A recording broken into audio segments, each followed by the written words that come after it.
Alex. Bueno,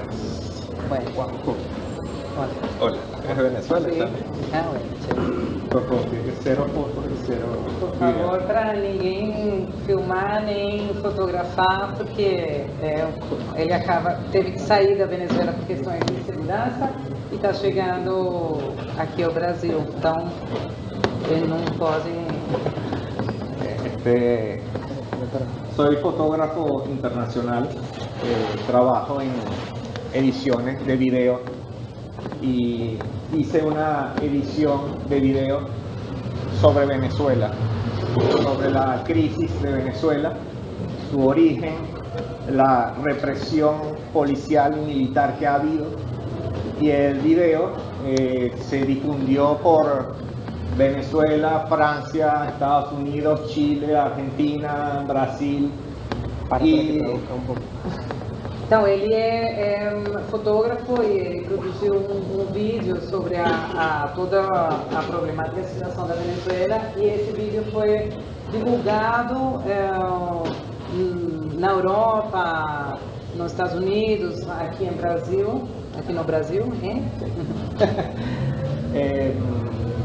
A los pocos días, a las 15 días, bueno, yo participé en los obstaculizando las calles, guarimbas. Ele participou de uma daquelas trincheiras, daquelas guarimbas que se usa na Venezuela em várias cidades para protestar. Isso.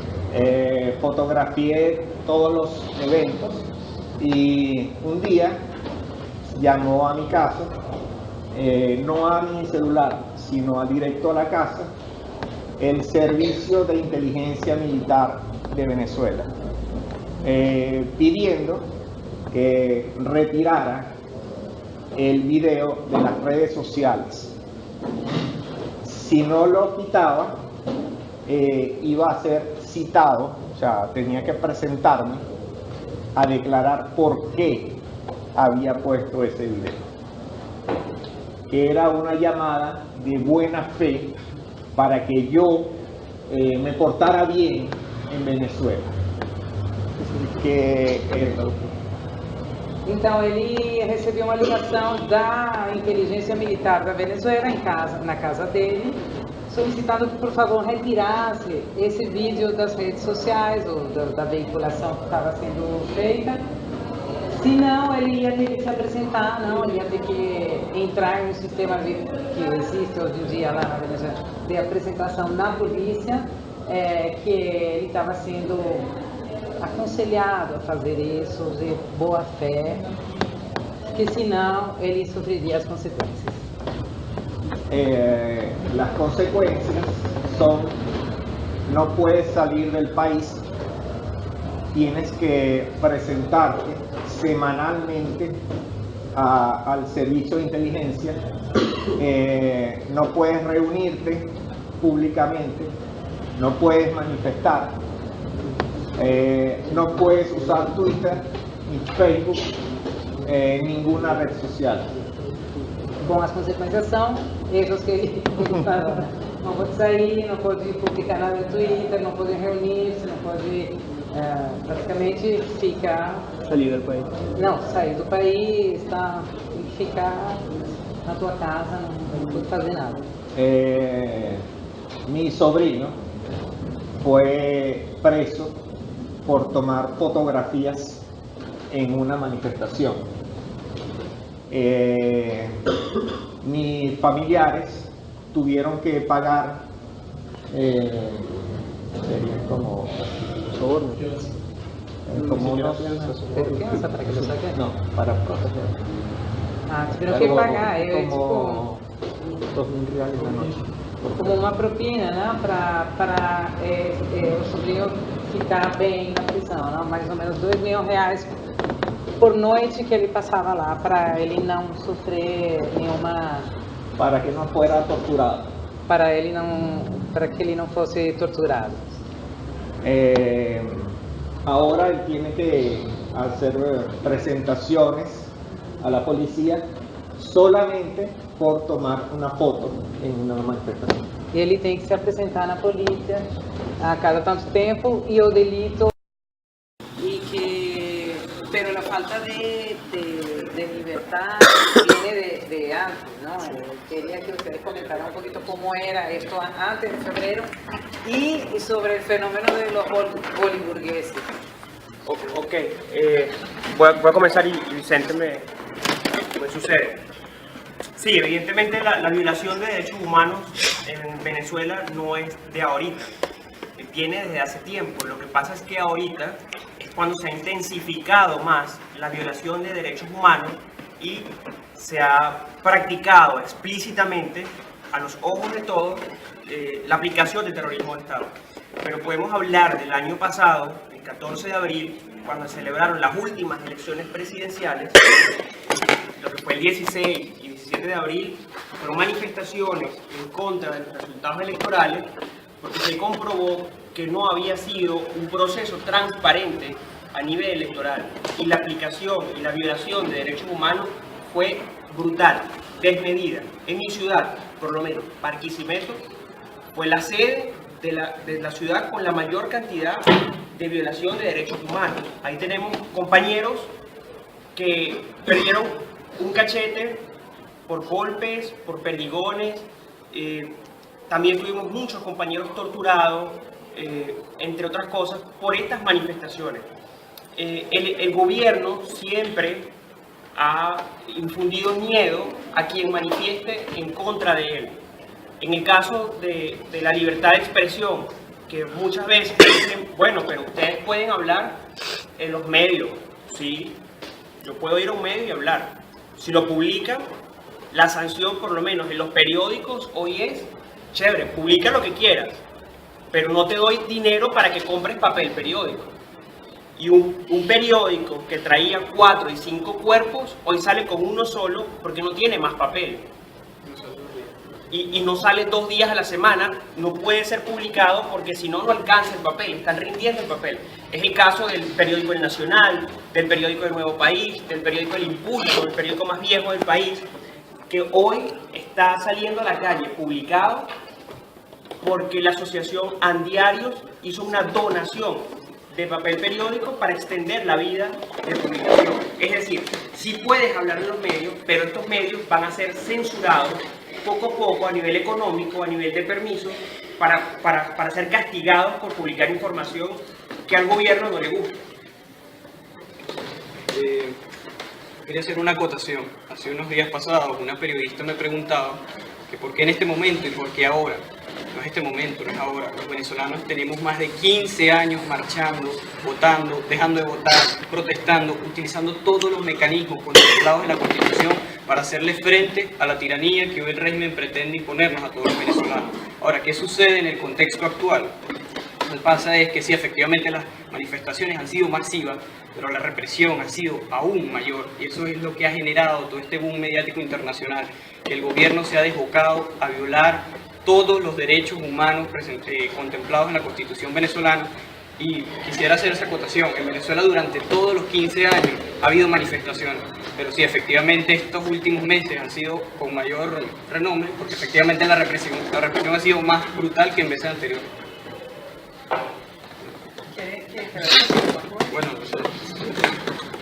Não, que ele basicamente falou que faz 15 anos que os venezuelanos protestam, vão votar, usam todos os recursos que existem na Constituição, mas realmente nesses últimos meses, quando a protesta foi massiva e o governo e a repressão foi ainda maior, tem se mostrado para o mundo, mas na Venezuela faz muitos anos onde acontecem protestas e manifestações. Eu me perguntar se piorou a situação desde a morte do Chaves, se piora com o Maduro. Também o próprio presidente Maduro, ele deu declarações contraditórias, às vezes até um pouco contraditórias, mas falando que ele apoia manifestações, que podem ter manifestações, e ao mesmo tempo falando que as manifestações são de um grupo muito pequeno que faz parte da elite que perdeu seus privilégios. Então eu queria que vocês comentassem isso e respondessem a isso. Sí,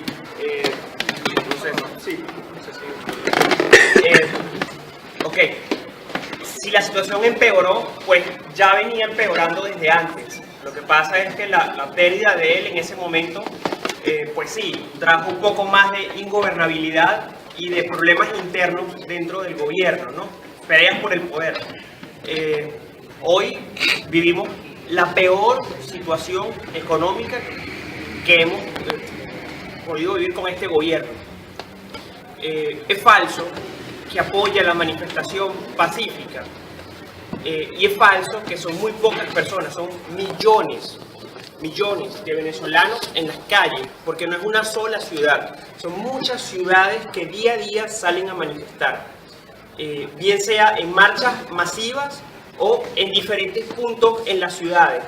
Son grupos de clase também, uma classe específica. Son grupos de clases. No, tampoco. Y un ejemplo de eso es Basil Acosta, el primer caído, no vivía en la mejor zona. Basil Acosta vivía en una zona popular. Los estudiantes detenidos de mi ciudad son estudiantes de zonas populares. Pero ¿qué pasa? Salen a manifestar a las zonas donde pueden verse mejor resguardados o donde tienen más seguridad para manifestar. Es decir, en sus zonas viven los grupos paramilitares. Si manifiestan ahí, los matan de una vez. Entonces, manifiestan en zonas más seguras donde hay más personas manifestando. Foi comentado, não lembro por qual dos três, a influência que o Fidel tem nessa situação atual da Venezuela. E isso é uma coisa que esse debate não existe no Brasil, praticamente. É inclusive visto como uma teoria da conspiração, que o Fidel teria alguma influência sobre o regime bolivariano. Eu gostaria que vocês comentassem um pouco sobre isso. E também, vocês falaram também sobre a manipulação de eleições, né? Como vocês pretendem acabar com isso por via do voto? Que vocês falam sobre, se fala muito sobre a influência dos Castros na situação. Isso aqui no Brasil é praticamente... Ai! Que se habla... Que se habla mucho de la influencia de los Castros. Ustedes hablaron, se habla sobre la influencia de los Castros en la actual situación. Que eso en Brasil no se maneja sino como una teoría de la conspiración. Eso que ¿qué piensan ustedes sobre eso? Y otra cosa es que se habla mucho también de la falta de libertad en las elecciones, ¿no? De la manipulación de elecciones. ¿Cómo se piensa terminar con eso, con esa falta de autonomía del poder electoral a través de las elecciones? O sea, que es como para algo... Mira, yo creo que es muy claro, en mi impresión personal, yo creo que también las personas piensan así. El problema de los Castro es que ellos a través de Hugo Chávez, en el pensamiento de izquierda, lo manipularon, no sé si lo manipularon o no, pero tuvieron un plan con él. El plan obviamente era con intereses económicos en Venezuela. Sabemos que Venezuela es uno de los países que tiene la mayor reserva de petróleo del mundo. Ellos quisieron instaurar un modelo político que ni siquiera existe. El socialismo del siglo XXI no tiene base ni fundamento. ¿Por qué te digo esto? Socialismo, te imagino que habla de producción. ¿Dónde está la producción venezolana? Venezuela se ha caracterizado de tener una caída económica en estos últimos años, sobre todo en el periodo de Nicolás Maduro, porque no producimos, ha caído la producción totalmente en Venezuela. Nos hemos caracterizado por importarle, por lo menos la compañía Odebrecht, que es aquí de Brasil, le debemos hasta el alma a Brasil por esa compañía.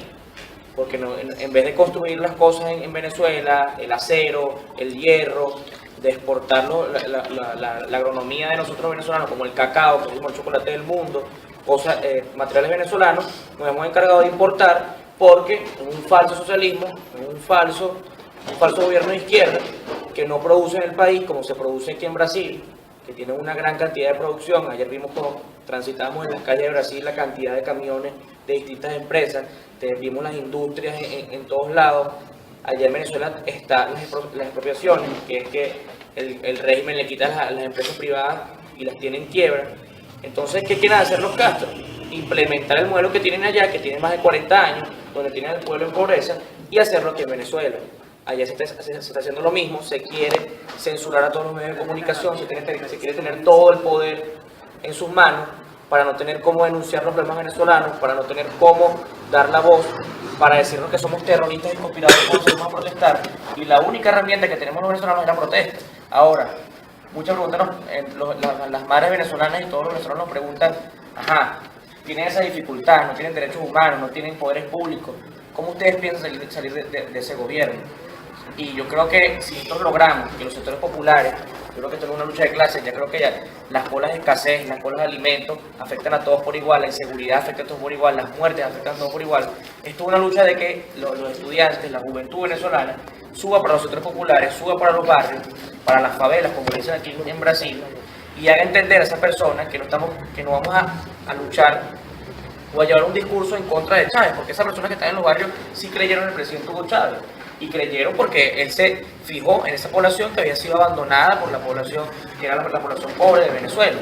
Pero decirles que con Nicolás Maduro tenemos un régimen donde estamos en quiebra, donde están matando a los estudiantes, y hablar de los temas sociales. Si nosotros tenemos la presión suficiente en la calle, podemos exigir no solo la renuncia, sino podemos exigir una transición democrática o hasta una constituyente, que es el cambio total de la constitución, en manera de que no haya lo que pasó cuando murió el presidente Hugo Chávez, con un vacío de poder, y se planteó la reelección indefinida. Ahorita no es 5 años, sino que ese presidente puede estar los años que le dé la gana. Y ese es uno de los modelos de Castro, que quiere estar en el poder, y oprimir al pueblo para mantenerlo pobre, para censurarlo, para que ellos se llenen de plata los bolsillos, para que ellos sean esa boliburguesía de la que se está hablando aquí, y bueno, los demás estén pobres, pues. Entonces, el logro de todo esto es que la gente no pierda la esperanza, que confíe en la juventud, y que tenga toda la calle encendida, en el sentido de que esté protestando toda la calle sin miedo a nada, y bueno, que tú pidas y exijas las salidas constitucionales. Aquí ninguno de nosotros somos ni golpistas, ni manejamos armas, ni podemos hacer golpes de Estado, y aparte no tenemos pensado. Nuestra salida es constitucional y es democrática. Cuando tengamos los poderes imparciales, el poder electoral imparcial, el poder público, el poder judicial imparcial y los 5 poderes públicos imparciales, se puede pensar en ir a unas elecciones. Pero mientras tanto, no podemos confiar en un CNE donde tienen al poder en sus manos. Y la pregunta es difícil, si lo vamos a lograr o no. Yo creo que con la esperanza y con la fuerza y con la unión de todos los países de Latinoamérica, del mundo, de África, de Europa, yo creo que si hacemos una buena presión, el pueblo es el que va a hablar, y sobre todo, yo creo que el pueblo es el que tiene que mandar, no un régimen ni un presidente. El pueblo es el que tiene que mandarle al presidente. Sí, la influencia, como lo dice Eusebio, es clara. Y lo puedes ver en las oficinas públicas, ya no solo se levanta la bandera venezolana, sino que también se levanta la bandera cubana. Los militares que han denunciado la injerencia de fuerzas militares cubanas están hoy presos. Ejemplo, Baduel, general Baduel, preso por denunciar la injerencia cubana dentro de nuestras Fuerzas Armadas. Sí, ¿Cómo?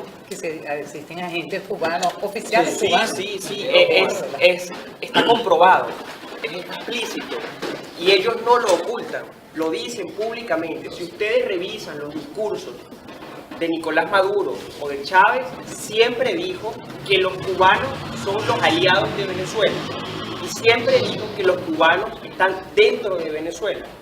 En un cálculo rápido, que no son cifras oficiales, son casi 100.000 cubanos que hay dentro de Venezuela y que votan con cédula venezolana. Eso afecta al sistema electoral. Que si tenemos pensado salir democráticamente, ¿no? Preguntamos, sí, nuestra salida es democrática. Si alguna vez pensáramos en dialogar con el gobierno, lo vamos a hacer con la Constitución Nacional, que es el Pacto Nacional. Hoy el diálogo que plantea el gobierno no es con la Constitución. Y no es con la Constitución porque mientras te está planteando un diálogo, te está violando derechos humanos, te está cohibiendo el derecho a la protesta, consagrado legítimamente en el Pacto Nacional, que es la Constitución, entre otras cosas. Más allá de que si hay injerencia cubana o no, otra prueba es que los cubanos, de que Caralho, velho. Da bateria, pô. de que Chávez murió en Cuba, no murió en Venezuela. En Venezuela hay clínicas, hay médicos. Él se fue a Cuba. Las elecciones donde Chávez, previo a que Chávez muriese, eran para diciembre y se adelantaron a octubre, ¿ok? Ilegítimamente contra las decisiones de la oposición, pero sí apoyado por los poderes públicos porque se sabía que Chávez iba a morir. ¿Y quién lo sabía? Los cubanos. Murió en Cuba, se operaba en Cuba, todo lo hacía en Cuba. Y las reuniones de gabinete se hicieron en Cuba. Fue explícito, fue público. Los funcionarios venezolanos viajando a Cuba mientras Chávez estaba muriendo. ¿Duró cuántos meses? Oficialmente 2 meses en Cuba, en un centro de salud cubano. Es como que la presidenta Dilma se fuese a Cuba a tratar con los médicos cubanos y se quede allá 2 meses. E despache de lá. Ela começa Sí. a governar a partir de lá. Soy venezolano, vivo acá. La pregunta. Ojalá que empiece pues. 2 cosas. La primera, tocaste brevemente la cuestión del diálogo. El diálogo que hay ahorita entre la oposición y el gobierno es un diálogo en que falta representación importante de algunas personas de la oposición como María Corina y obviamente de los estudiantes. Yo quería saber su opinión sobre ese diálogo que está sucediendo ahora, por qué no ha habido participación de los estudiantes para beneficio de ellos, y cómo ven eso avanzando. Y después, como para conectar un poco con la realidad aquí de Brasil, ustedes como estudiantes cuando se gradúan, ¿qué prospectos tienen en términos de, yo sé que son pésimos, pero también para el beneficio de la audiencia, ¿cómo es esa realidad allá para la gente recién graduada? Eu fiz 2 perguntas. A primeira aqui o estudante tocou brevemente nos diálogos que está tendo entre a oposição e o governo atualmente com alguns representantes internacionais, mas pela oposição está faltando pessoas muito importantes, como a Maria Corina Machado, que veio para o Brasil faz algumas semanas, e dos estudantes. Queria saber qual é a opinião deles, porque eles estão participando. E a segunda pergunta é qual é a realidade dos estudantes ao se formarem na hora de procurar emprego. Qual é essa realidade de um estudante recém-formado, pronto para se formar, lá na Venezuela, na situação econômica atual? Eu ia perguntar como é que os estudantes, tanto na Venezuela como no resto da América Latina, estão se posicionando em relação a isso, a toda essa situação. Se a crítica que vocês fazem é consensual, é unânime, ou se existe alguma divergência entre outros grupos de estudantes, tanto na Venezuela como fora da América Latina. Como se ven los diferentes grupos, si hay divergencias entre los diferentes grupos estudiantiles dentro de Venezuela y los grupos de estudiantes fuera, ¿cómo ha sido, cómo se ve eso en Latinoamérica? Si ustedes tienen un poco el feedback de lo que acontece, de lo que piensan los otros grupos de estudiantes estudiantiles de América Latina. Okay. Bueno, respondiendo a su pregunta, parte del sustento de lo que consideramos estas neodictaduras es la legitimidad internacional. Y uno de los logros que ha obtenido esta lucha que hemos emprendido los venezolanos ha sido hacer quedar a Nicolás Maduro ante el mundo como un dictador. Ahora, ¿qué pasa con la situación del diálogo? Nosotros los venezolanos y nosotros los estudiantes somos firmes demócratas, por ende creemos en el diálogo.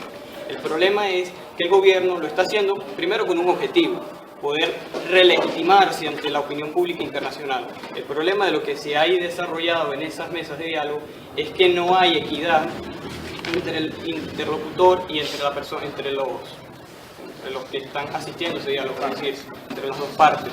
Segundo, nosotros los estudiantes en reiteradas ocasiones hicimos una rueda de prensa en la Universidad Católica Andrés Bello, donde sí, reafirmamos nuestra posición, podemos ir a dialogar, pero deben existir condiciones previas para ese diálogo que nos coloquen sobre una posición horizontal donde ese diálogo sea honesto y franco y de verdad el gobierno tome en cuenta las posiciones que los estudiantes llevamos.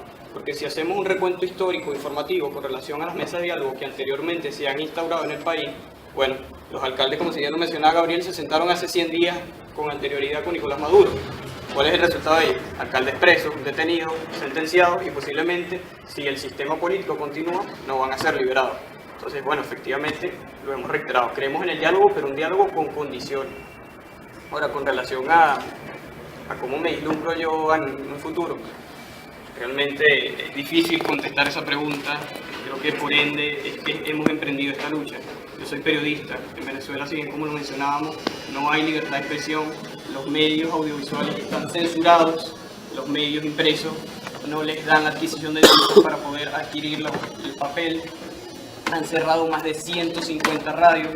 O sea, a mí desde un punto de vista profesional no veo salida. O sea, es por ello que hemos emprendido esta lucha, que realmente, como ya lo mencionamos, no tenemos futuro en Venezuela. Y la pregunta que él hacía de los diferentes grupos dentro de Venezuela, ¿no? Ok, sí. El movimiento estudiantil tiene un solo objetivo. Otros movimientos estudiantiles que diverjan de la opinión de ustedes. No. Hay un único movimiento estudiantil. Este tiene un solo objetivo y dentro de nuestro movimiento estudiantil sí hay diversidad de ideas, las cuales discutimos siempre y llevamos a cabo la más favorable. Pero sí hay diversidad de ideas, hay planteado diversidad de caminos, pero siempre caminos pacíficos y consagrados en la Constitución, que es el Pacto Nacional. Con respecto a los estudiantes en América Latina, esta visita es muy importante para nosotros, para que ustedes puedan entender lo que está pasando y nos ayuden desde su país a divulgar la información y a presionar para que los gobiernos actúen correctamente ante lo que está pasando en Venezuela. Podemos decir que hoy por mí, mañana por ti, y ojalá nunca sea por ti para que siempre exista democracia, pero Venezuela necesita hoy que los ojos del mundo lo vean como ciudadanos, como seres humanos que están sufriendo y no como un barril de petróleo. No como un barril de petróleo, que gracias a que nos ven como un barril de petróleo, hemos obtenido muy poca respuesta internacional. Cuando nos vean como seres humanos que estamos sufriendo un sistema sumamente dictatorial, es que van a entender lo que está pasando y nos van a ayudar, difundiendo la información correcta, presionando a sus gobiernos para que actúen correctamente ante la situación y de esa forma nosotros podemos actuar mejor dentro de nuestro país. Quiero tomar la palabra ahí. Es una opinión mía, no de ellos, es mi opinión personal. Creo que no se trata ni de Venezuela ni de Brasil, se trata de que el ser humano tome conciencia de que no puede existir un sistema de gobierno que aplaste la libertad y los derechos humanos de las personas. Eso es lo importante. Cuando los derechos de nosotros son afectados, es que respondemos, y no debe ser así. Cuando yo fui atacado por el SEBIN, entonces sí respondo, pero cuando mi vecino es atacado por el SEBIN, yo no respondo porque no es mi problema. Ese es el error. Venezuela forma parte de Brasil y Brasil de Venezuela. Si tomamos conciencia de que somos un pueblo latinoamericano que sufre de problemas tuyos y míos, que somos todos los que vamos a un automercado a hacer una cola, a buscar leche, café, aceite, y no hay, somos todos, no es uno solo. Entonces no se trata de venir a difundir políticamente, no, es tomar conciencia del sentido de la libertad que debe existir en todo ser humano. Y eso es lo que está pasando en Venezuela, no existe libertad. Es hora de abrir los ojos y darnos cuenta que no se puede. Discrepo un poco, ¿en qué sentido? No hay diálogo con un gobierno autoritario. Es falso. Señores, no se puede dialogar con el puño cerrado. Se dialoga con las manos abiertas. Entonces no podemos sentarnos a hablar con alguien que no va a ceder. Seamos reales. Eso es lo que está pasando. Entonces, ¿cuál es la presión? Ir a la calle, presionar, pancartas, para que la gente abra los ojos y se dé cuenta que no funciona un diálogo con alguien que no quiere hablar. Esa es la realidad. O sea, democráticamente, legalmente, no existen las condiciones para tumbar un gobierno que es una dictadura. Veamos los hechos de la historia. Ninguna dictadura ha caído democráticamente. Perdón, es mi opinión, no es la de ellos, soy yo el que está hablando. Entonces, ¿quieren ser reales? Esta es la realidad. O sea, no hay votaciones legales, no hay constitución que nos ampare, no existen derechos humanos en Venezuela. Esa es la realidad. ¿Qué vamos a ir a sentarnos a dialogar para meter más presos políticos? Otro Leopoldo López, ¿quieren más presos? Eso es falso, no existe. No existe. Simonovich, 9 años, 125 días preso por un crimen que no cometió. Es un preso político. Entonces, ¿con quién van a dialogar? Seamos reales. No hay diálogo, hay que presionar, tomar conciencia. Esto no es así. Esa es la realidad de Venezuela. No busquen otra solución. Votaciones, no existe. Sistema Supremo, Tribunal Superior de Justicia, vendido. Consejo Nacional Electoral, vendido. ¿Quién va a sacar un gobierno así? ¿Qué dictadura? Irak, ¿cómo cayó? Con golpe de Estado. Egipto, ¿cómo cayó? Seamos reales. Aquí no hay diálogo. O sea, pongamos las cosas como son. Tú vas a un automercado y te marcan en el brazo para comprar carne. Puedes comprar 2 kilos de harina por semana, un pollo a la semana. Eso es un gobierno democrático. Twitter, no puedes usar Twitter, no puedes fotografiar. Cantidad de presos son en Maracay, en un estado de Venezuela, presos por tuitear. ¿Qué más quieren entonces? Y todavía dicen que no está pasando nada en Venezuela. 26 heridos, 15 heridos ayer. Guardia Nacional se llevaron a niños de 8 meses presos. Niños, 6 niños se llevaron de 8 meses. ¿Qué están esperando? ¿Qué quieren entonces? Que se caiga Venezuela para que diga el mundo entero, Venezuela cayó. Oye, abramos los ojos. ¿Por qué no pasan información como esa? ¿Qué pasó con TN24 en Venezuela? Fue suspendida. Suspendida un canal de televisión. CN fue suspendido y lo reactivaron otra vez. ¿De qué fue acusado los moderadores de CNN? De ser fascistas. Esa es la acusación. Pongamos los pies en la tierra. No hay diálogo, señores. Esto lastimosamente hay que ir a la calle. Y lastimosamente va a haber derramamiento de sangre en Venezuela. Esa es la realidad. No nos estemos intentando de que vamos a dialogar y hablar y eso. No es falso. Y disculpen mi demencia, pero que yo soy.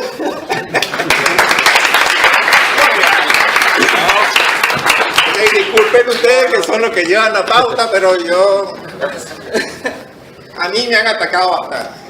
Creo que uno tiene que responder.